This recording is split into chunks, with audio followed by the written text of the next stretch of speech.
introduce my friend Carol Jenkins, who I have had the honor to work shoulder to shoulder with in Washington, D.C. and in Virginia on national ERA pushes.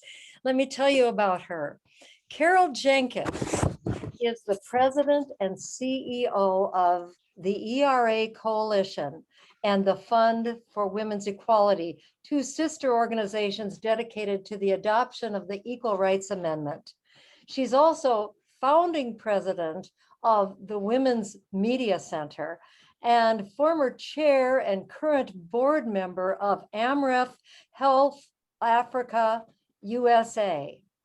As a pioneering African-American television reporter, Jenkins was an anchor and a correspondent for WNBC TV in New York for nearly 25 years.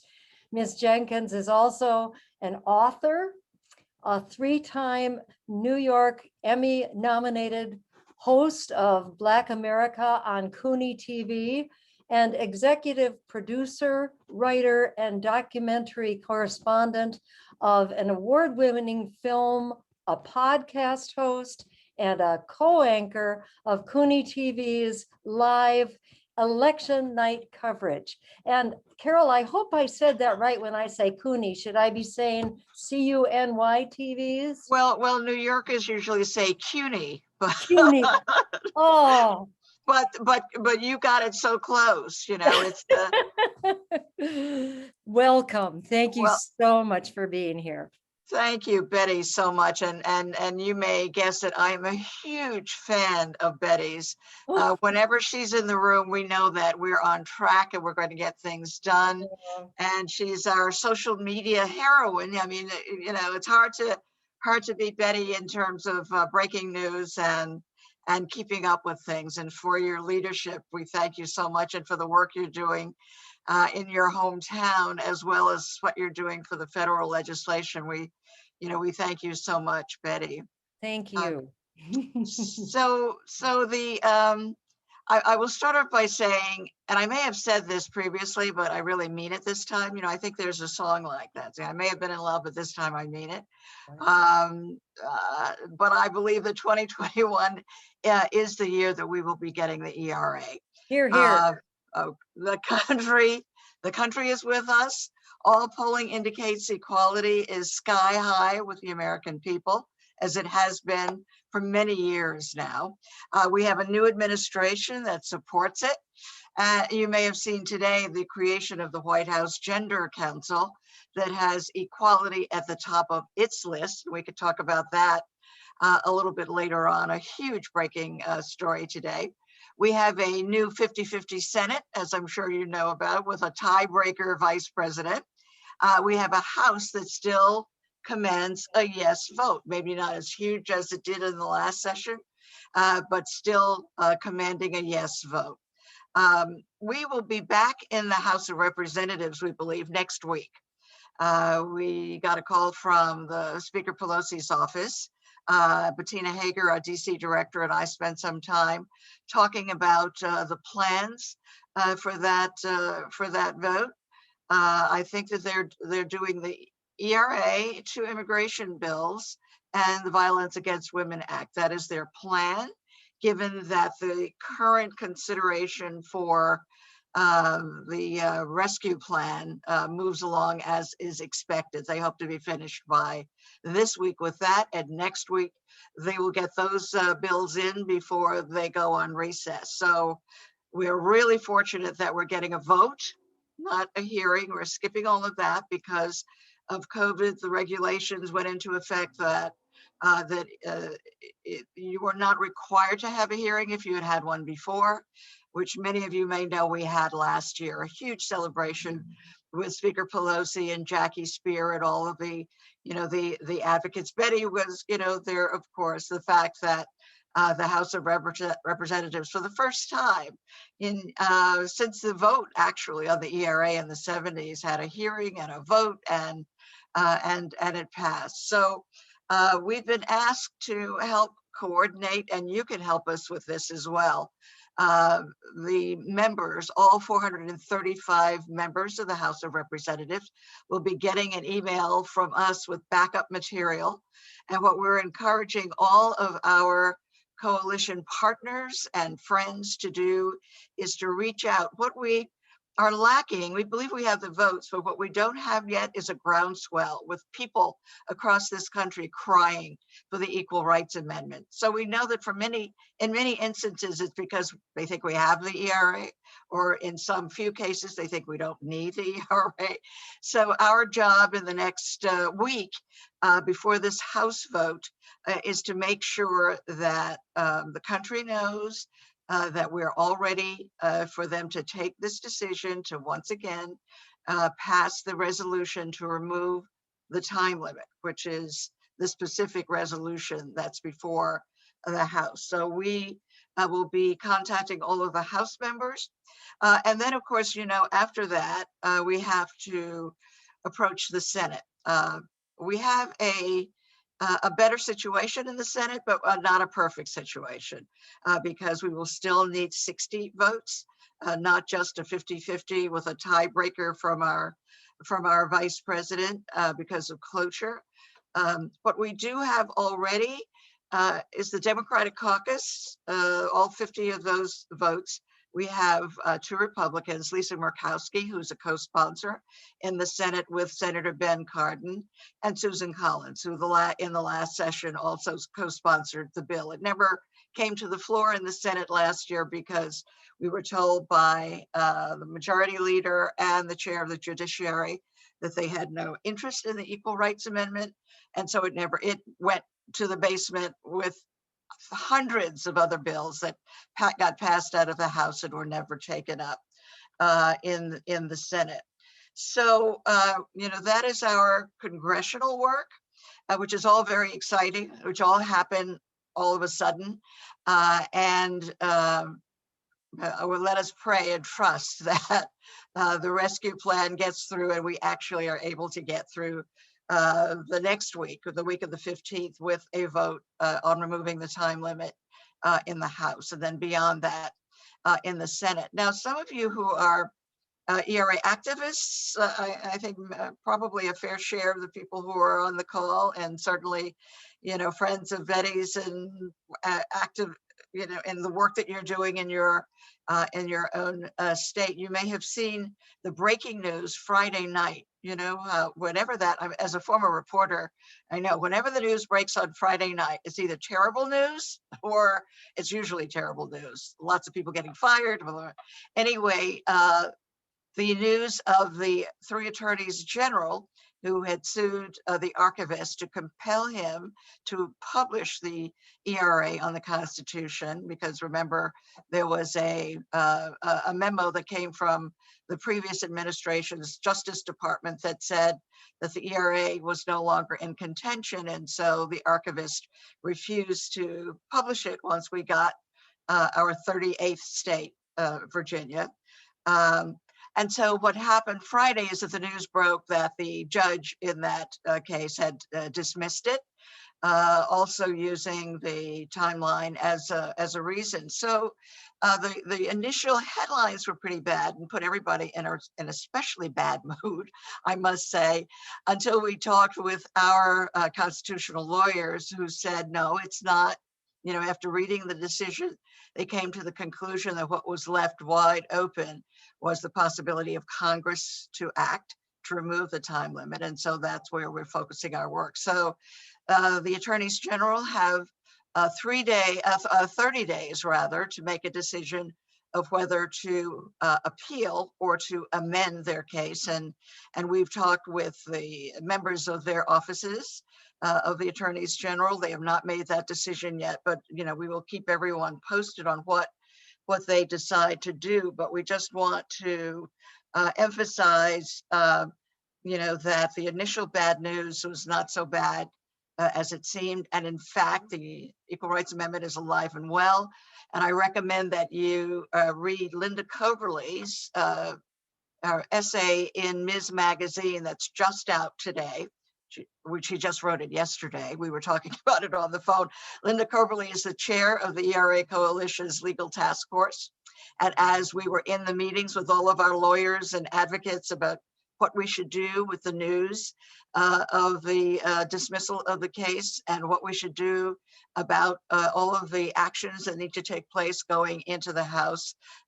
So she's written, the headline is the ERA, I believe, is something to the effect is alive and well, which is the news that we want to hear. And in that, she sets out, that we have still have two paths, either litigation or legislation, still totally open. That was only one judge's decision. So as we know, we are able to move forward, and happy to talk about that at the end of our the evening. So we just have to get this done, and with your help, I believe we can get this done. We must get it done. So a little bit about my background, as Betty articulated, I used to be a news reporter. After that, I helped start the Women's Media Center with Gloria Steinem and Jane Fonda and Robin Morgan, because we knew that there were inequities in our society, and we thought that a big problem was the media. So we started the Women's Media Center to enhance both participation and representation in the media. That organization is still up and running and doing, fabulous work. But after that, we realized that, there was one more step. And of course, that one more step is fixing the Constitution. So I come from a civil rights family, Lowndes County, Alabama, rural Alabama, Birmingham, Montgomery. And my Alabama family was involved in the civil rights fight. So my experience with fighting what seems to be an impossible, a wall of discrimination and of impossibility. It was possible in the civil rights era.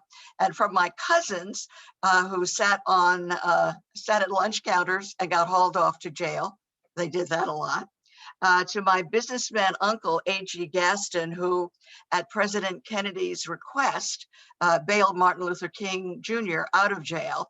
He was there writing his famous letter from a Birmingham jail. And truth be told, he didn't want to leave. He thought the movement was better served for him to stay in. But President Kennedy had said to my uncle, A.G. Gaston, you'd better get him out now before there's serious trouble and possibly death, which they did not want to have happen. But I do want to say that despite that activity, I grew up in, after my initial Lowndes County birth and growing up, grew up in New York City. So I watched that from afar as my cousins were reporting back from sitting in, and my uncle was reporting back from bailing out Martin Luther King and hundreds of other, mostly children, who took part in those marches to desegregate Birmingham, Alabama in the 1960s. I learned the concept of equality, though, from my grandfather. We call him the feminist grandfather. He was a Black farmer in rural Lowndes County, Alabama. He was the father of 15 children, 9 girls, one of them my mother, and 6 boys. And as a family treasure, we have a newspaper article written about him in the white local paper in the 1940s. Truly an extraordinary thing to have happen. It extols his unheard of decision and ability to send his 9 daughters to college while keeping the boys home to run the farm. My grandfather said he believed his girls deserved a fair chance at life. Now, what that decision produced in that and successive generations in our family was a small army of doctors, lawyers, professors, businesswomen, writers, and one journalist turned activist. A pretty impressive crop for a small piece of land owned by a Black equality believing father. That farm would later play a part in American history as the third stopover in the march from Selma to Montgomery, led by the late John Lewis. two men, my grandfather, Billy Gardner, the farmer, and Congressman John Lewis, believers in justice and equality, which is what we need to be, because the Equal Rights Amendment is necessary for American life to continue in a fair way. A recent Pew report says nearly 80% of all Americans want it. ERA Coalition polling shows it even higher than that. Okay, but we'll go with Pew. 80% is good. Women are most of the poor of our country, as most of us know. We are the or underemployed, the underpaid, subjected to domestic and sexual insult, assault, or aggression, lacking in protections and rights. Last year, we marked the 20th anniversary of the deaths of Jessica Lenahan's three daughters. They were killed by the father who abducted them when police would not enforce her order of protection. The case went all the way to the Supreme Court, where it was determined that she had no rights. It was esteemed conservative Supreme Court Justice Antonin Scalia who confirmed that the Constitution, as it is, does not prohibit discrimination based on one sex. And that's why we need the Equal Rights Amendment.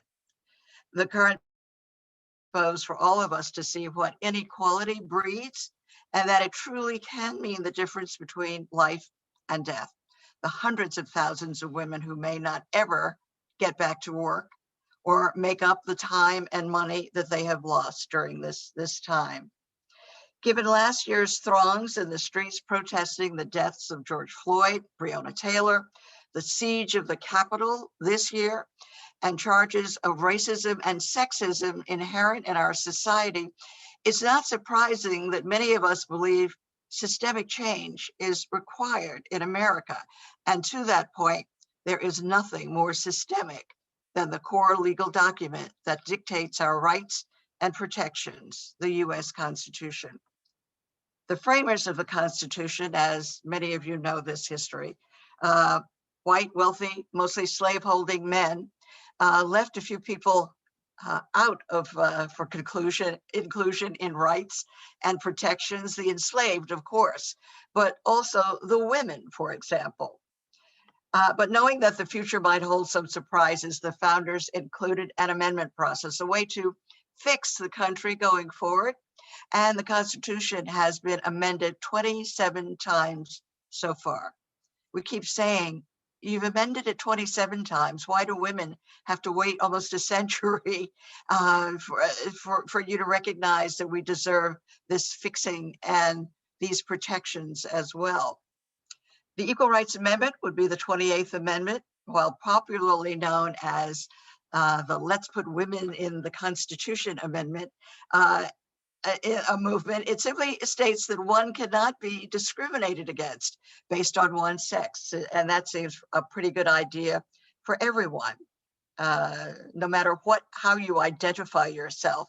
It simply states you cannot be discriminated based on who you are. Again, a great concept for a country that prides itself on its democracy. However, we are approaching a century of work attempting to get that fix into the Constitution. As you know, first introduced in Congress by Alice Paul in 1923. Shortly after helping win suffrage for women in 1920, she realized there was one more thing, an explicit statement of equality between the sexes that was required.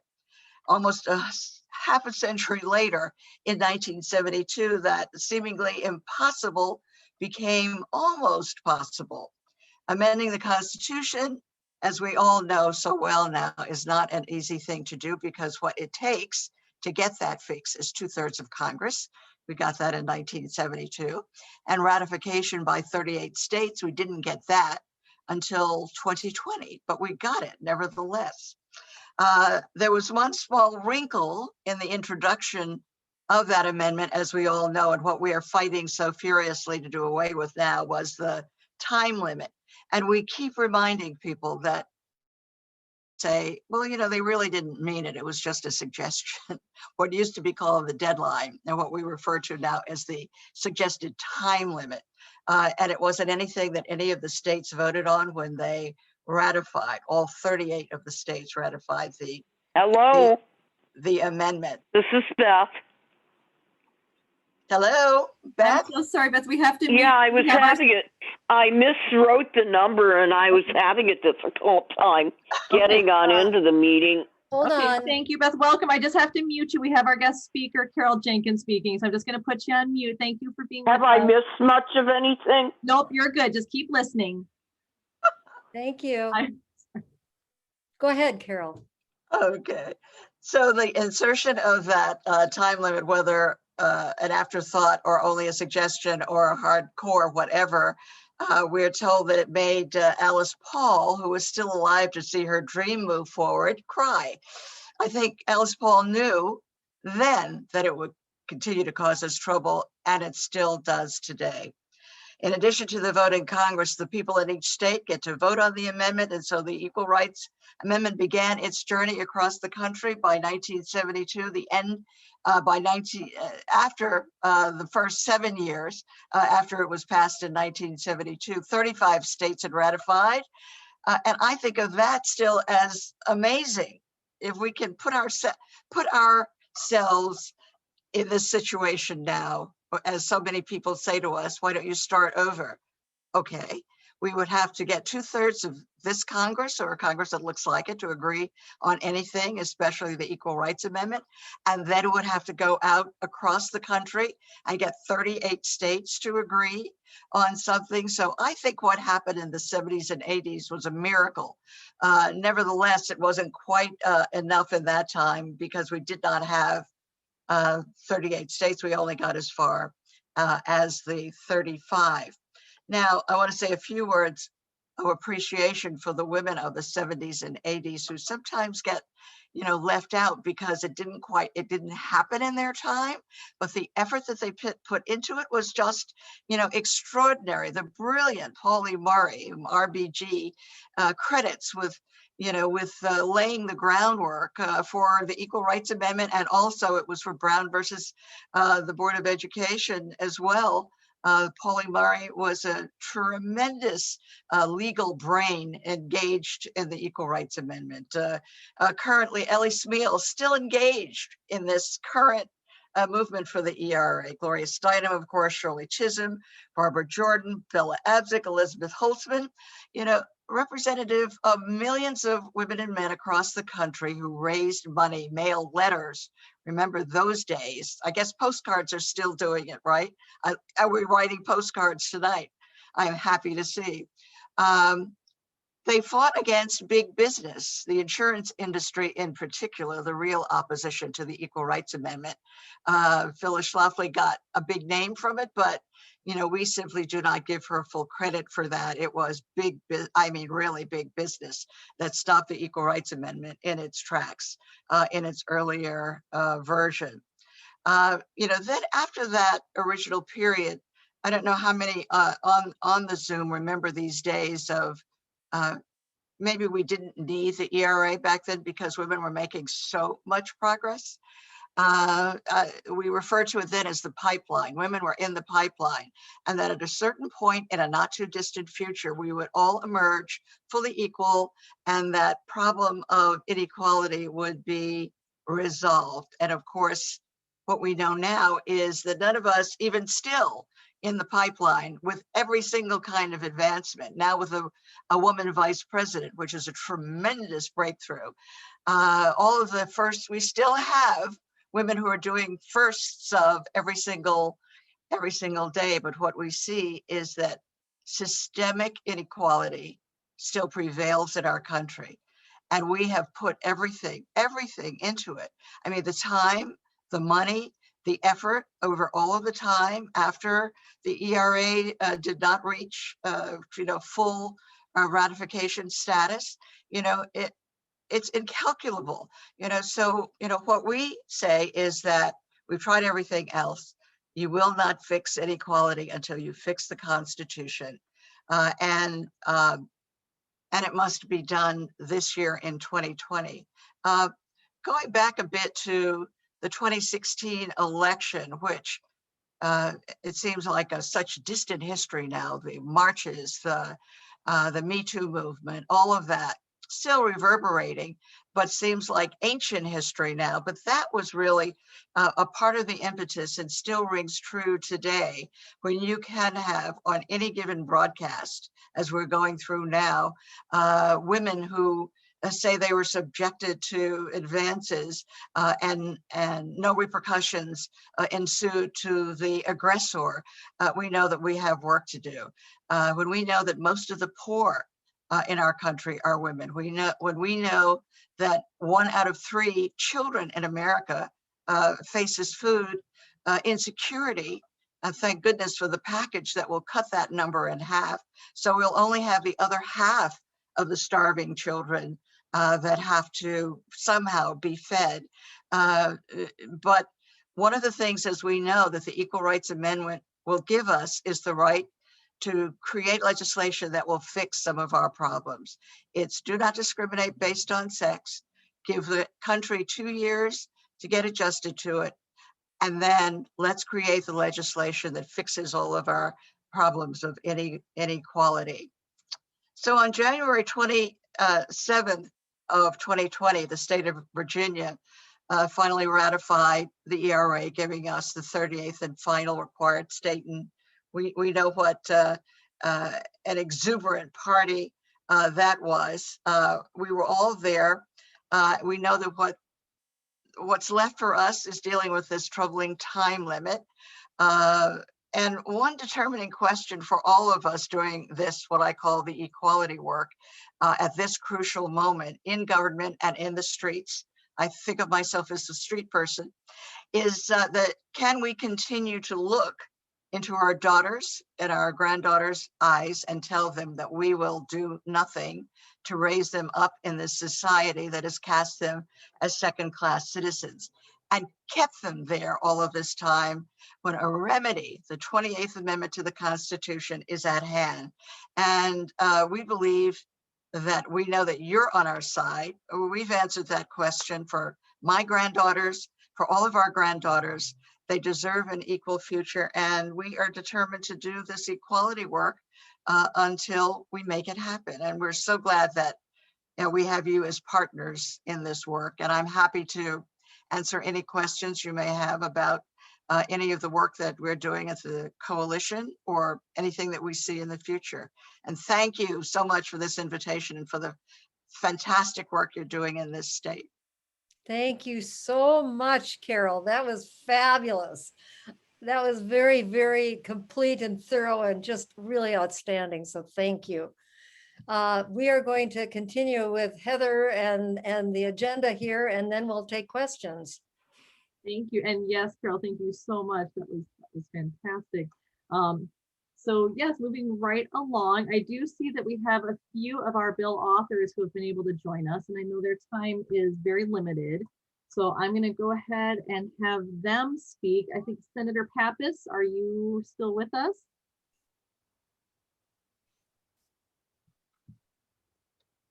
Yes, I'm here with my ERA mask, yeah, and my button, right? And so right after session today, the women of the Senate, the Democratic women of the Senate, did a picture together with our ERA signs and our ERA masks. And you should see those on social media. It was really fun. So, I mean, we're certainly with the ERA in spirit, and I've been one of the authors for a long time, following in the footsteps actually of a man, Senator Dick Cohen, who carried the ERA for like 20 years.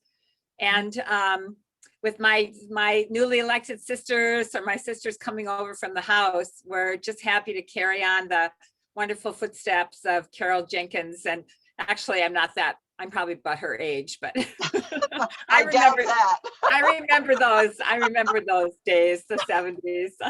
Actually, what saved me in the early years was Ms. Magazine, my subscription to Ms. when I was living in New York. So I knew that there were other people, like-minded people out there. And I actually attended the first Women's Liberation March in New York. I don't think I've ever shared that with anyone. So yeah, I go way back, but it is it's an upward battle in the Minnesota Senate.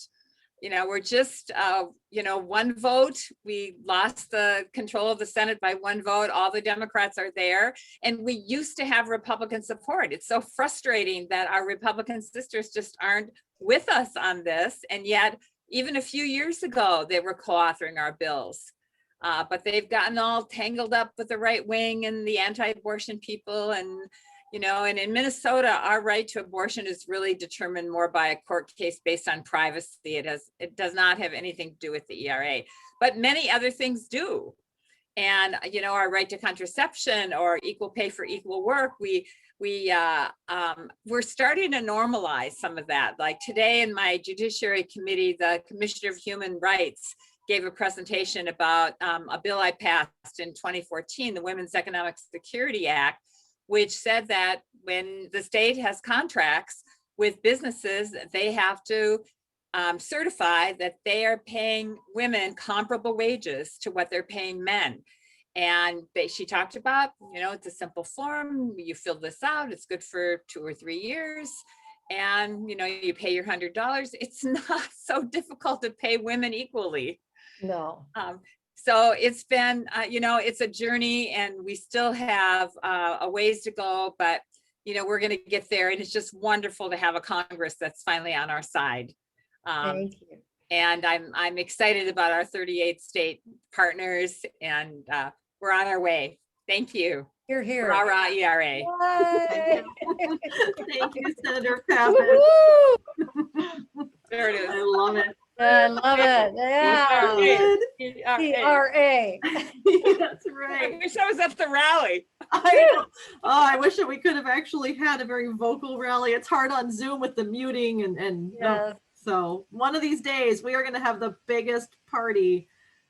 It'll happen. Yes. So thank you so much, Senator Pappas, for all of your work. We can't thank you enough for everything you do for all of us here in Minnesota.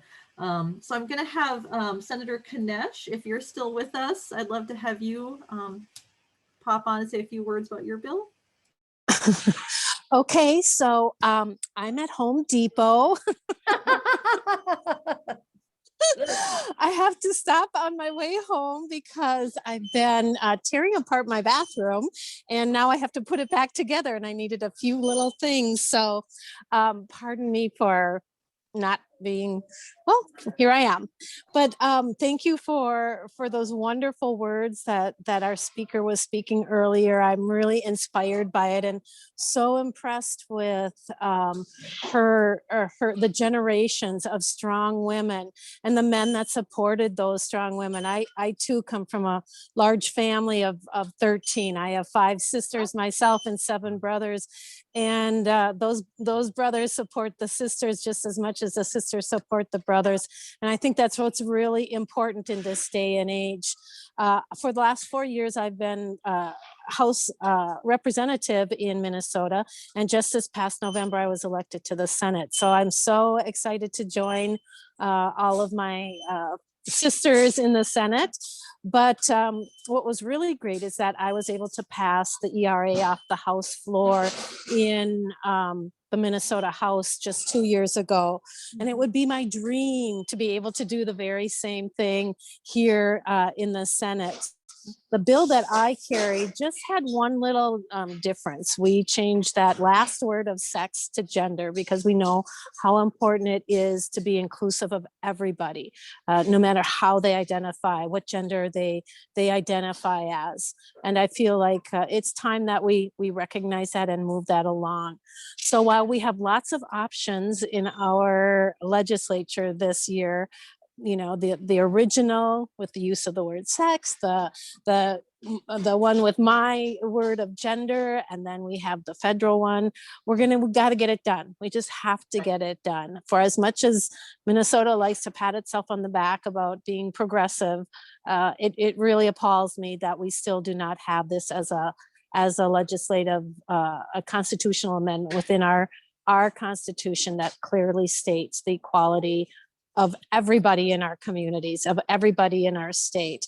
And so I rise with my Senate Senate sisters. I look forward to working with the House sisters, and can't thank Heather and Betty for all the work and their determination, their dedication to this.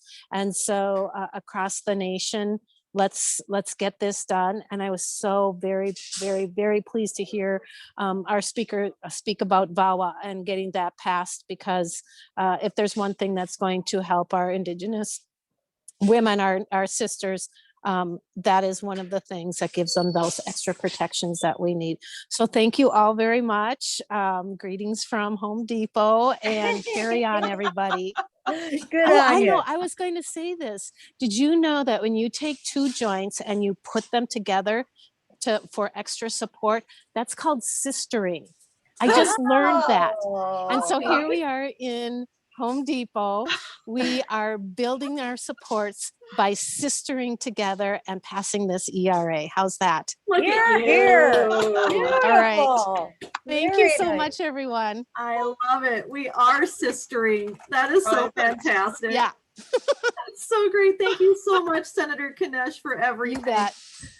Thank you for being with us and for all the work you do and for keeping the, yeah, I love that. We're sistering. That's so good. Thank you.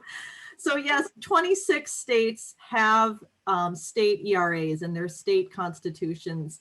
My home state of Montana is one of them. So is Texas. Minnesota, not so Not much. so much. we are very behind, and I was new to this. I've lived in Washington State, California. I've lived in New York, New Jersey. I came to Minnesota. I didn't know about the ERA. I guess I was living in places that had already done the work. So in their states, I hadn't heard about it until I came here. I thought it was a done deal. And so I was one of the new folks coming on in 2016 thinking this had happened. So thank you again so much for everyone in their work to make sure that everyone knows it hasn't happened and that it needs to. And I know that we had Senator Mcewen on. Is she still with us? Yeah, I'm here. Yay! Hi. Thank you. Would you like to speak about your resolution to Congress bill? Yes, sure. I would love to. It's great to see all of these people on this call. I'm Jen Mcewen. I'm in my first Senate session, I was just elected to represent my community of Duluth in Senate District 7. So I've just joined the Senate this year. And I am delighted to be the lead author on the resolution, which encourages and asks the United States Congress to go ahead and disregard old deadlines and move forward on the ERA now. And it gives them our blessing to do that and asks them to do that. So I'm very pleased to carry that resolution. It in the past has been bipartisan. Unfortunately, well, we've already heard so far, I have also experienced that we're not getting a lot of bipartisan participation at this time, which is unfortunate. So I am hoping we're going to make a big push here and encourage our colleagues on the other side of the aisle to kind of jump on, especially something as simple as this procedural piece that just says symbolically, yes, we believe that all people should be treated equally under the law. It's just so simple. It's so basic. It's so fundamental. And as so many people have said since I logged on, having grown up in Minnesota, and I have been really aware over time of just how much I'm standing on the shoulders of the women who have come before me. And in particular, I grew up with a story that my grandmother would tell from back in the 70s when she was working had her own work, and she went to go buy a car, and she was all ready to purchase a car with money, and the car salesperson up around Duluth told her that she would have to come back with her husband to go ahead and complete the purchase of the car.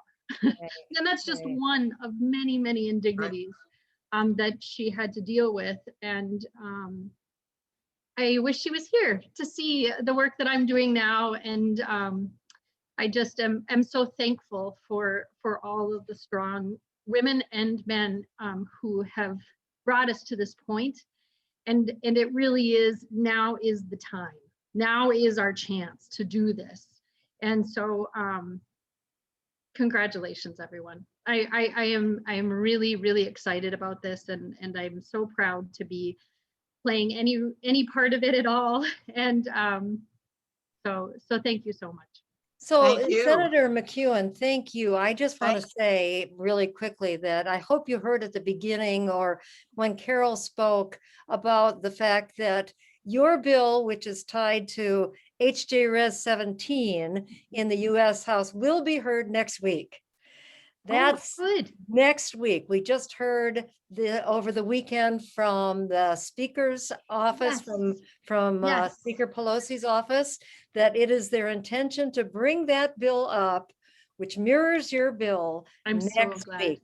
Yes, And yes, so if you would please just mention that to yes. Senator Andrew Matthews, is that right? Yes. And Yes. particularly to Senator Andrew Matthews, the chair of the Judiciary Committee, but also to Senator Gazelka, who voted yes on this bill, the majority leader of the Senate. He voted yes on your bill in 2016, and tell him it's going to be coming up next week. And the fact that it was a 10-minute conversation in a committee, that's how long that resolution takes, and it will have overwhelming bipartisan support. It was 56-6 Yes. in 2016. So go get them. I will do my best. I will do my best. Please help Thank with you. some calls and some support too. Thank Thank you. you You so bet. much. That's exactly what we're here for. So thank Yes. you so much, Senator Thank McEwen. you. Thank you for your work. Thank Yes. you. And I saw that we had Senator Uyghur was able to join us. Are you there, Senator Uyghur? You might be muted. Maybe we lost him. I guess I don't see him at the moment. He may have come off. I'm just scrolling through the list to see.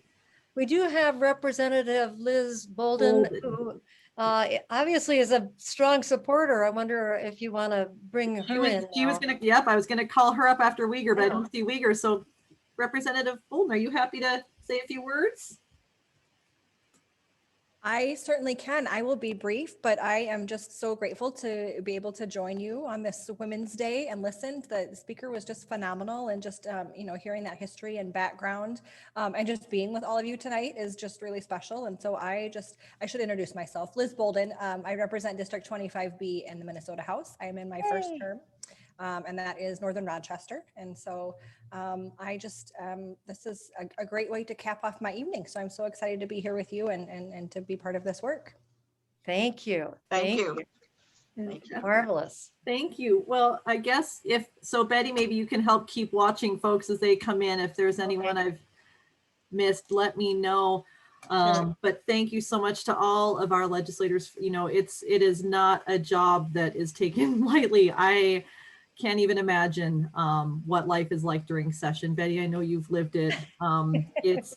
So our hearts go out to you, but at the same time, we're kind of shouty and we're a little, nudgy, but that's what we have to do. So, and that's why we're here gathering together tonight. And we had some partner organizations. I just wanted to mention, they spoke this morning. And I know a few of them are here with us tonight, but we can't do this. We have a very large list of allies on our website, eramn.org. But for this particular day, there were a few folks who really wanted to help spread the word. And so we had the National Council of Jewish Women, Minnesota. We had Gender Justice, Women's March, Minnesota, Move to Amend, Minnesota, and the Minnesota Shared Parenting Action Network. And again, all of our allies, individuals and organizations, we can't do this alone. And just like our legislators can't do it without us, we can't do it without each and every single one of you doing it with us together. And as Carol mentioned, we have to make sure that the entire country is screaming about the need for this to happen. nationally and as well here in our Minnesota state. Because again, we say we're so progressive here in Minnesota, but you know, starting to wonder about that. So we need to up it a notch. Here, here.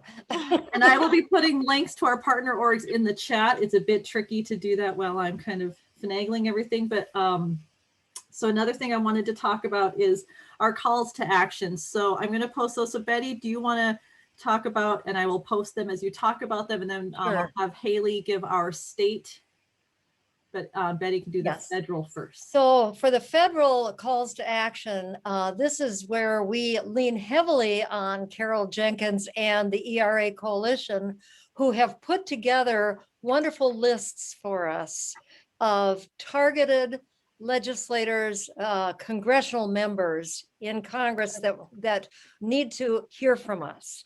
And so we mentioned HJ Res 17 in the House. Have we got the House or the Senate up? Oh, this is the Senate. I'll talk about the Senate first. So the Senate bill is SJ Res 1. And yes, you heard me right. SJ Res number 1. I mean, that shows a huge amount of priority that is coming forward by the Senate on our bill.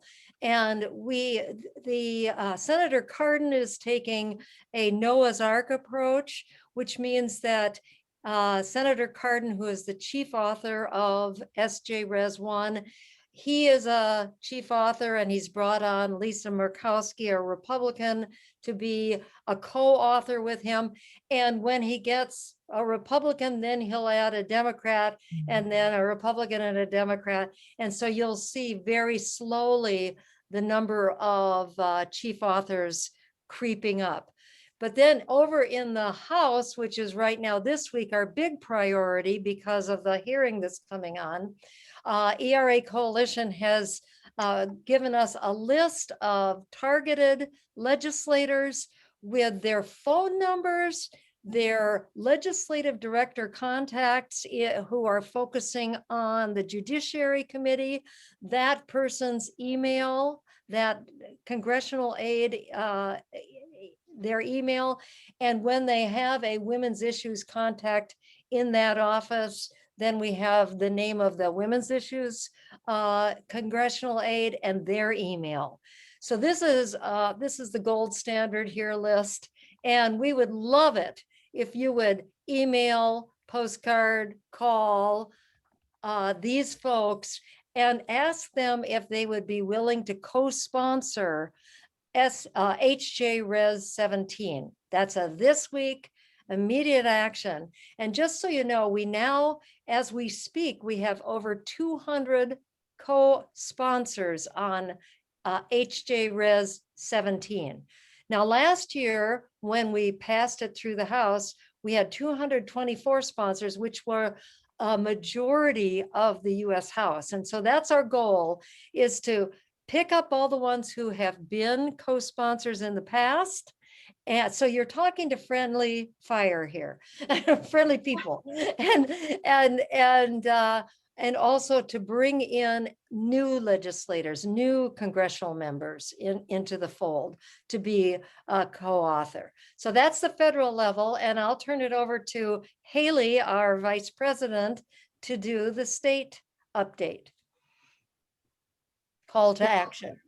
Cool. Hey, everybody. Heather, do you have a screen to share? I do.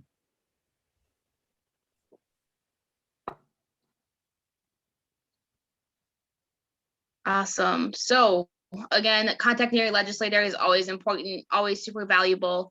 Thank you to everyone who came to our lobby days these past couple of weeks. I know we've had a lot of people taking action through those events. But we are in a really crucial time in Minnesota. The committee deadlines are coming up. The first one is this Friday. So we really are in crunch time. So make sure you are contacting your legislator. If you want to contact more than just your representative and your senator, contacting those chairs and vice chairs of the committees. So that is Jamie Becker-Finn and Kelly Moeller in the House, and Andrew Matthews and Warren Limmer in the Senate, and making sure that whether that's by phone or by email, that you are reaching out to them, asking them to support and give hearings to these bills in committees. Another thing that you can do is do sit-ins on committee hearings. This definitely looks very, very different than it usually would, but use the power of social media. There are certainly limitations to that. There are certainly more things you can do besides that, but in a time where we cannot show up in person, it's really important to be sharing. You can use, specifically on Twitter, if you use Twitter a lot, hashtag MNLedge and at these chairs and your representatives is a super effective. So you can, go at the times of the committee hearings that we're looking at. It's judiciary in the House, civil law in the Senate, and let them know you're watching, post and tag those chairs, tag other representatives on the committees, and ask them to hear ERA bills. And I do want to emphasize that, even though we're coming up on these deadlines, this doesn't become irrelevant if we don't meet those deadlines. We still want to keep the pressure on and keep posting about and talking about the ERA. Writing editorials and opinion pieces to your local paper. This is also super important, something that doesn't have to be done during session. And we talk about this with lobbying too. If you are at the lobby days, you heard me say 6 times every session, talk about your story, talk about how this impacts you. Really, the beauty of lobbying as a constituent is that you don't have to know all the facts. You don't have to be an expert, but you do just need to know, what does this mean to you? How does this impact you? Why are you spending time out of your day to advocate around this bill? And speak out about legislators who support the ERA and those who don't by sharing on social media or posting video testimony. So yes, again, social media, using that hashtag MNLedge and tagging important legislators and people in leadership is one of the biggest ways that you can show that you are still showing up even in a virtual space.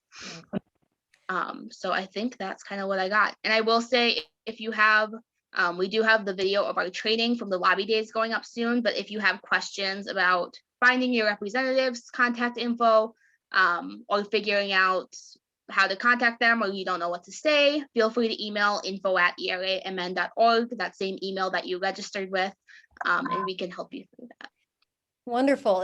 Heather, we have 6 minutes and I want to make sure we get to the Q&A with Carol. If anybody has questions, can we jump to that and we'll get to that then? Yes, I was going to do that anyway. So thank you so much, Haley, for the calls to action, and Betty for the calls to action for national.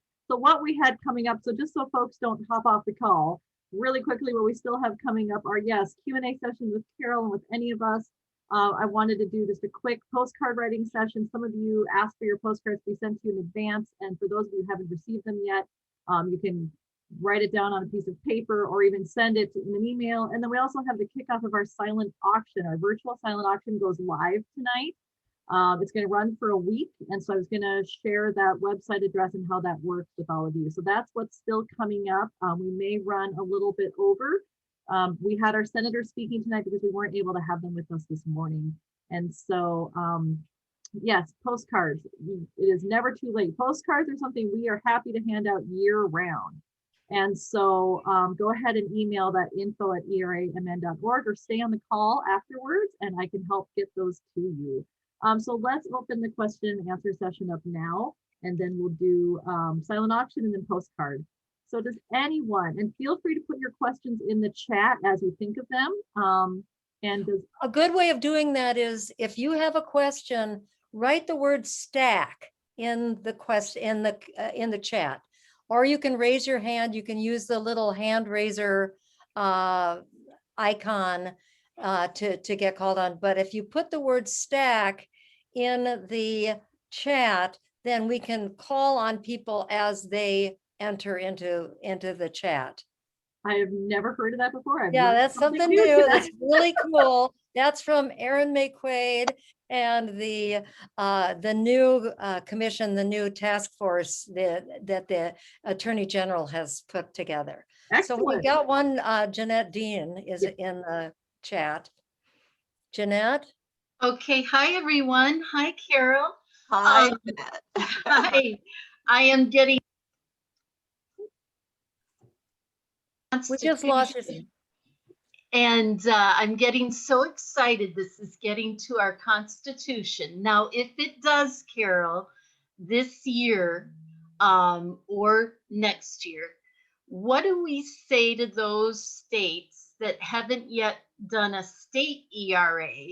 And they say, well, we now have the federal ERA, so that supersedes the state ERA. So what should we say about moving forward with state ERAs?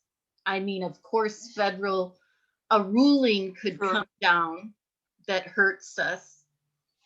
Well, I think we encourage continuation of it.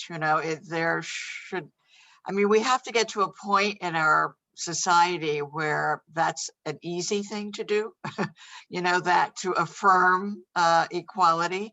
And I think it should be done on the state level, on the county level, on the school board level, on every single level. It should not, we need, I think having the federal would actually help us to understand and get to that point where we feel, that this is not a shocking, wild thing to do, to say that there should be equality, and therefore it should come as a natural next step, that we want it and we need it.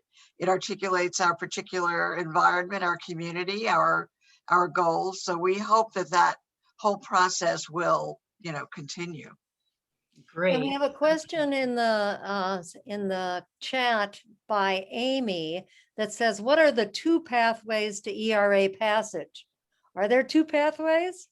Sure, we still have litigation, even though this one judge dismissed the case. As I'm sure many people know, that the ERA has a long life of court cases all the way up to the Supreme Court, most likely. So litigation, and then legislation. And that is Congress. Congress imposed the time limit. It has the right to remove it. And so that's why we're working there. So I think all avenues are still alive. The only question is when this happens, and we think, and we want it to happen this year, but it may happen next. You see, our clock started ticking last year when Virginia became the 38th state and we met all of the requirements, so that we believe that the ERA will be effective in January of 2022. And that is probably when the first lawsuits will be filed, and legislation will begin, because we'll be operating in an ERA environment. So all roads still open. The only other road I think we were pursuing was the Department of Justice instructing the archivists to just publish it. All of us who've been doing this for years in our sleep, we're dreaming that the archivist wakes up one morning and says, oh my goodness, I forgot to publish the ERA. Let me do that right now. So there's still that avenue, but we do know that the Biden administration does not want to repeat the intrusion into the Department of Justice. So at any rate, there are still ways that we can get it, but those two paths are the clearest and most open. Right. And we've been poking the president too, to please tell the archivist. We have indeed.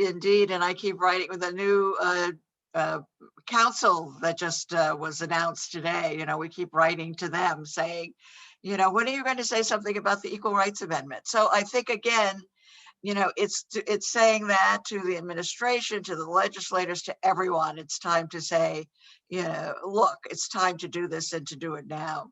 So it is now 8:01, but I have one last question for you, Carol. Yes. And anybody who has any additional questions, I don't see any more in the chat, but my question is, will you please talk about the intersectionality of the ERA for us?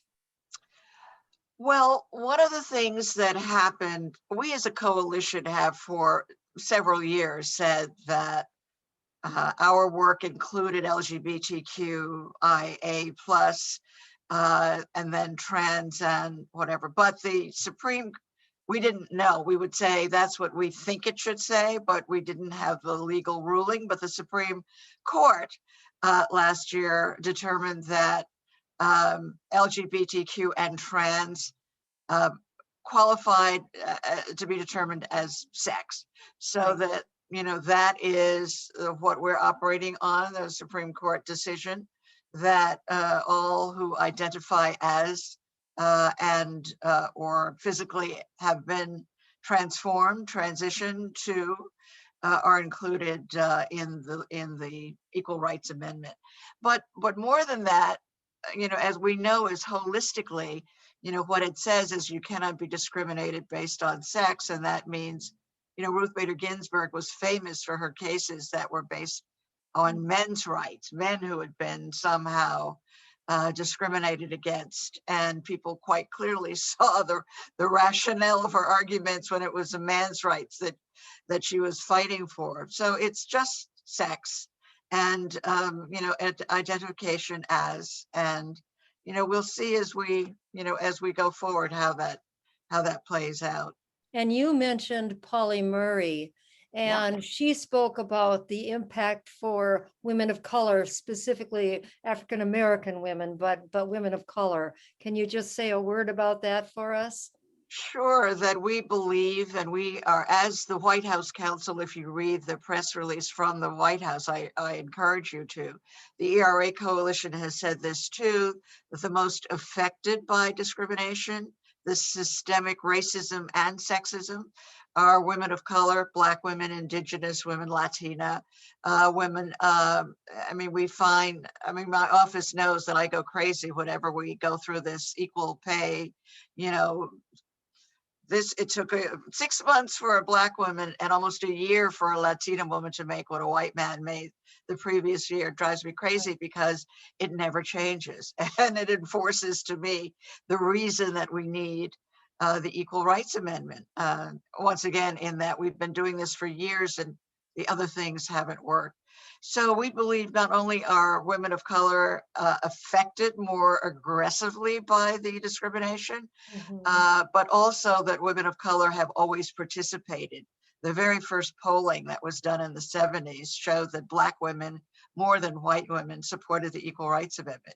And it's true that in Nevada with Pat Spearman, in Illinois with Juliana Stratton, and in Virginia with Jennifer McClellan and Jennifer Carol Foy, it was Black women who carried the bills and fought most ferociously for it. So thank you. And with that, I just want to thank Carol Jenkins so much for joining us and participating tonight. You are a rock star. My pleasure. You are just such a wonderful woman to hear from. And it's now after 9 o'clock your time. So you're off the hook. Thank you so much, Carol. Thank you all so very, very much for everything you do. And you are more than welcome to stay and hear about our silent auction if you would like, but thank you so much for everything you do. Believe it or not, I have one more Zoom tonight. Okay. Bye, Carol. Thank you so much. Thank you all. Back over to Heather here. Thank you. Oh, that's always a really tough act to follow. So yes, so I did notice that Representative Bonner was just suddenly able to join us. So what I'm going to do really quick is hopefully she can hang with us for a minute. Our vice president had to run as well, so Haley had to go. I just quickly want to talk about the silent auction, and then I'm going to have Representative Bonner say a few words because she's been fighting this fight with us for quite a while as well. But something really new and exciting, and it's the first time we've ever done it for a virtual silent auction. How does that work? I have no idea. So we're trying to figure it out. What we've done is, and I will going to share my screen. I put it in the chat. There is a website called Gala Bids, and when you click that link, it takes you to our silent auction page. Oh, cool. So what you do is you can look at everything, but if you want to bid on anything, you have to You have to create an account to be able to actually bid on things, but you can look at it. You can take a look at the items, and there's a little description. It'll tell you the minimum bid and then the next bid amount. There's a little bit of more information. And if anyone has questions about any of the items, email info@eramn.org. I have most of them in my basement and I took pictures and wrote the descriptions. I can give you more info. We're going to be running the auction for a week. We're going to be sending emails, posting it on social media. We'll have it available on our website. But this is the site that you'll go to. We have so many amazing things people have made and have donated. Handmade quilts, this amazing suffrage quilt that was handmade. And it's very hard for me to have these things leave my basement because they're beautiful and amazing. And I'm just so honored. Face masks, handmade cards. There's another quilt. There's a couple of ERA blankets. They're super soft. Personal training sessions, a couple of gift cards. And I will say, I have to talk about the Hillary Nutcracker. Or Becky, would you like to talk about the Hillary Nutcracker? Sure, sure. The Hillary Nutcracker really personifies the misogyny of the 2016, was it the 2016 election? Yes. No, it was the 2008, before Obama was chosen as the endorsed candidate. I was a member of Rotary in Golden Valley, and this was given to me in front of an entire room of mainly men as a gag gift. And if you look closely, you know, they presented it to me because they knew I was working on Hillary's campaign. If you look at it, she cracks nuts between her legs, okay? And there are all these terrible, terrible kind of slogans on it, you know, stainless steel thighs, cracks the toughest nuts, and just, you know, sexual innuendo and stuff. And so I accepted that gift. And then I used it as a prop year after year after year when I talked about the Equal Rights Amendment and why we need it, and the sexism and misogyny that lives in our society. So there you are. You can have your very own Hillary Nutcracker. That's right. Thank you, Betty. Again, there are many items, and we are still accepting items. If anyone suddenly thinks, oh, I have a thing I'd love to throw in, we can throw it in there. The auction ends the evening of next Monday, the 15th. If you want to just donate, there's a way you can just donate by clicking on the donate button. Again, we haven't been fundraising heavily because this has been a really hard year, but this is my plug that we can't do the work we do. So again, we're 100% volunteer run, and every penny that comes in goes into the work we do, whether it's buttons, postcards, brochures, paying for the Zoom account and our website. So again, this is how we're trying to keep the money in our coffers. We've launched a billboard campaign that we'll be talking about more coming out of today, that we would love to keep going because it's very effective. We know that it drives people to our website to find out more information. So for all those folks who thought this thing had happened and they're driving on the highways, maybe not as much as they used to, but they still are, and they see the ERA and want to know more, every little bit helps. So we really appreciate any bidders that want to go on the site. And again, it's our first time using it, so I'm apologizing in advance. If anything's kind of quirky or doesn't work, email us, info@eramn.org, or me, Heather@eramn.org, if anything doesn't work right. But please, I would love for everyone to check out the silent auction. And yes, what do we want? ERA. When do we want it? Now. That is 100% right. So, and Kristen Bonner? I was just going to turn it over to Representative Bonner. If you wouldn't mind saying a few words, we'd love to hear from you. Absolutely. Well, thank you everybody for being here tonight. Certainly Carol is a tough act to follow for sure. You know, I said earlier today that I wanted to be among the pantheon of incredible women on the forefront of fighting for ERA, and certainly she would be one in that category. Yes.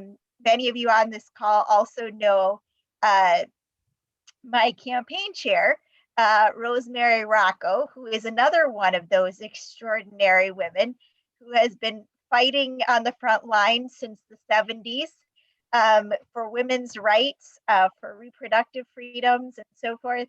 And just so honored to be able to be one of the authors of the ERA amendment to add it to our state constitution.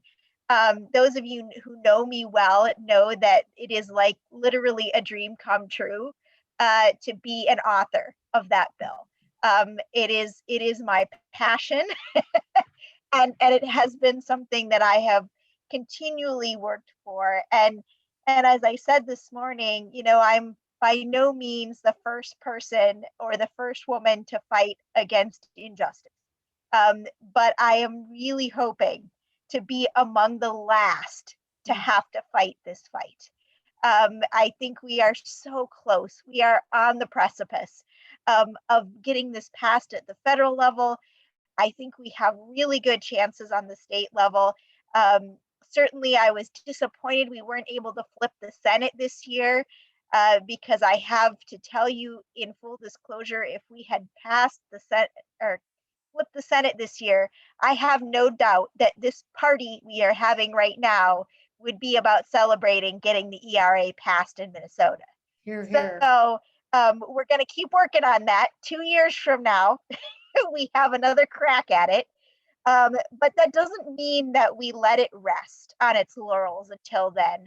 You know, even getting that passed, what it means is passing a constitutional amendment into the state or onto a ballot, excuse me. That means that all the work that we do in the next year or two is not only about getting past the bill, it's also building that grassroots momentum. So when it's on the ballot, excuse me, we can get it onto the into the Constitution. So really, I look at this as a way to keep building momentum and keep moving the ball forward. Regardless, we have an incredible opportunity to do that, to keep telling those stories. We really are building on the shoulders of so many women before us with such incredible stories about fighting for women's rights for so long. And let's be honest, it is time. It is beyond time. You know, we shouldn't have to wait another 100 years to be treated as equal citizens. We're not asking for more. We're not asking for less. We're just asking to be treated as equal. That is a simple ask. And we are now literally the only unprotected class in the entire Constitution as women. And, you know, for the younger gals, that means that they say, do you really need this still? Is this important? Is this relevant? And I just look incredulously at them and I think, you know, we have fought so hard to build these beautiful pieces of legislation to protect women, to protect equal pay, and to lift women up. But the reality is, without that piece in the Constitution, there is no backbone. There is no foundation for those laws for us to fight it in court and to win. And so, frankly, I think we deserve better than a 50-50 shot in the court. I think we deserve a heck of a lot better. So I am really excited to keep fighting for ERA. And I will tell you, I'm going to fight till the last moment. Thank you. Thank you. Yay. Yes, thank you, Representative Bonner. And if anyone is interested in seeing Representative Bonner's fighting spirit, along with previous, now Senator Kinesh, previously Representative Kinesh, on our website, we have the video footage from that 2019 House floor vote here in Minnesota. You can see them at work, and it's some pretty amazing stuff. So it's late. It is. I'm just going to put in, so in the chat, I've got our partners. I saw someone asking about Gala Bids. Please hang on and I can walk through that with you. The one thing we did not do is our postcard writing. So my homework for everyone this evening is, well, this is all fresh in your head, is to please, if you got a postcard from us, you should have gotten 3. One for your senator, one for your House representative, and an extra. So whether you made a mistake, you want to give it to a friend, or you want to send it to a member of leadership, that would be great. Your Or a personal chief message. author, chief Yep. author. Or a chief Uh, author. Chief author to ask them to make sure to ask for a hearing, Yep. or the head of the committees. Those are the ones we want to target. Yep, exactly. And so again, all that information's on our website. The bill information's on the website. And I can also, I'll be sending out more information in the days to come. But again, your personal message, just a quick blurb of why the ERA is important to you. Why does this matter? Why do we care? It really truly comes down to everybody being protected and treated fairly under the law. That's all it is. It's not confusing. It's not murky. It's not, it's not a subversive plot to change the world as we know it. It is purely to treat everyone fairly under the law. So again, please stay on if you have more questions.